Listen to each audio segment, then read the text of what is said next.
Sa ngayon, mag-isang binubuhay ni Daisy ang anak niyang si Wengay. Hindi madali ang araw-araw nilang pamumuhay ng anak. Kaya naman agad kumilos ang wish ko lang para tulungan sila.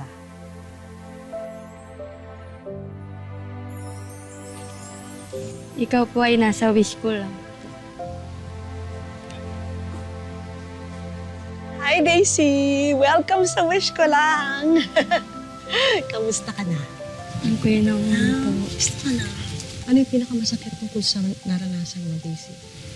Ayun po na lokohin po ako ng asawa ko. Ang masakla pa po yung ninang pa po ng aking anak. Pero ano gusto mong sabihin sa mga ibang dumaranas na rin ng ganitong pain, no? Huwag mo hayaan yung sarili niyo na natapakan lang po kayo. Kailangan yung lumabag kayong ibabag mo yung sarili mo.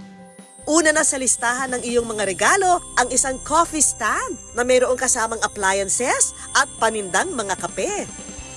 May regalo rin kaming iba't ibang delicacy na pwede niyong gawing paninda.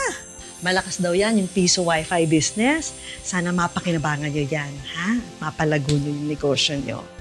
Dahil kasama mo na rin ang iyong anak, meron din siyang pamasko mula sa amin. Mga damit at laruan, kasama na rin ang mga wig na magagamit ni Wengay. Wish ko lang aganado para sa'yo, ha? Sana ma-save niyo para sa pangangailangan mo ng anak mo. Maraming salamat. Malaking bagay po ito para sa aming mag-ina.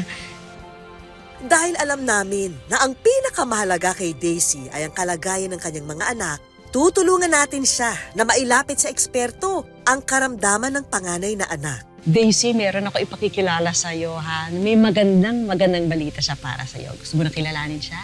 Teka.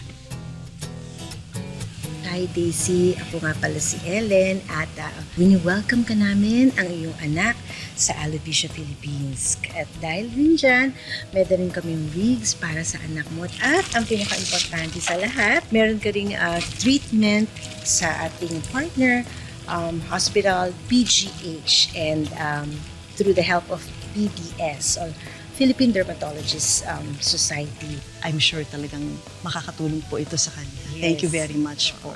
Kinabukasan ay agad na rin naming dinerecho ang mag-ina sa ospital para sa pagpapatingin. From our examination and history, ang nakita namin kay Wengay is a condition. It's called alopecia areata. Oo. So ito yung ang tawag namin dito ay autoimmune, no? Kasi ang nangyayari is yung sarili nating mga cells sa katawan ay parang nilalabanan yung buhok, kaya siya nagfo-fall off o napuputol. PGH Dermatology has partnered with Alopecia Philippines and they can always come to us, no, para magpakonsulta, para magpatingin, no, at para matulungan namin. Maraming salamat. Mga kapuso, lagi po natin tandaan, hanggat hindi tayo napapagod, umiling at maniwala, hindi tayo mapapagod, lumaban sa buhay. Ako po si Vicky Morales at ito po ang Wish Ko Lang.